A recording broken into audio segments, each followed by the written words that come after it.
एउटा फ्रेसर्स लेभलको जो भर्खर ग्रेजुएट भएर आएको हुन्छ विद्यार्थी, उसको के कारणले गर्दाखेरि उसले चाहिँ पाउने कुरा त सर पाउनेले त पाइहाल्यो होइन, नपाउनेले चाहिँ के कुरा गरेको हुँदैन क्या सर, खास गरी एज एन इन्टर्नको रूपमा कम्पनीमा छिर्दाखेरि सर, खास गरी यहाँ चाहिँ किनभने मलाई एउटा कुरा मैले रोकिहालेँ सर, तपाईँले धेरै मान्छे रिजेक्ट पनि गर्नुभएको छ रिजेक्ट गर्नेमा तपाईँ एकदम माहिरै हुनुहुन्छ होइन सर। अभियसली अब आफ्नो एउटा काम हुन्छ, पर्सनल रिसिभी भन्ने हुँदैन, तर आई रेस्पेक्ट इट होइन।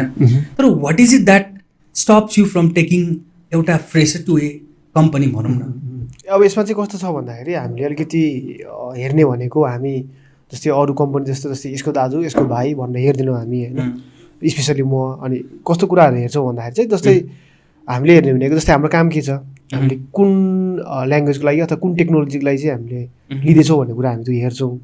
सेकेन्ड कुरा भनेको त्यो पार्टिकुलर टेक्नोलोजीको लागि चाहिँ त्यो जुन मान्छे छ होइन, अथवा फ्रेसर जुन हाम्रो भाइ बहिनीहरू आउनुहुन्छ उहाँहरू चाहिँ उहाँहरूको बेस फाउन्डेसन भनौँ न होइन, कोर नलेज र फाउन्डेसन नलेज कुन लेभलको छ भन्ने कुरा चाहिँ हामीले हेर्ने हो क्या कि सर। एकदम मतलब जेनरिक तरिकामा भनिदिनुहोस् न सर। भन्दा जस्तै होइन भन्नु खोजेँ जेनरिक कुन टर्ममा भन्दाखेरि लेट्स सपोज तपाईँले 50 जनाको इन्टरभ्यू लिनु भएको छ भने what is it that one thing होइन that is lacked in every person?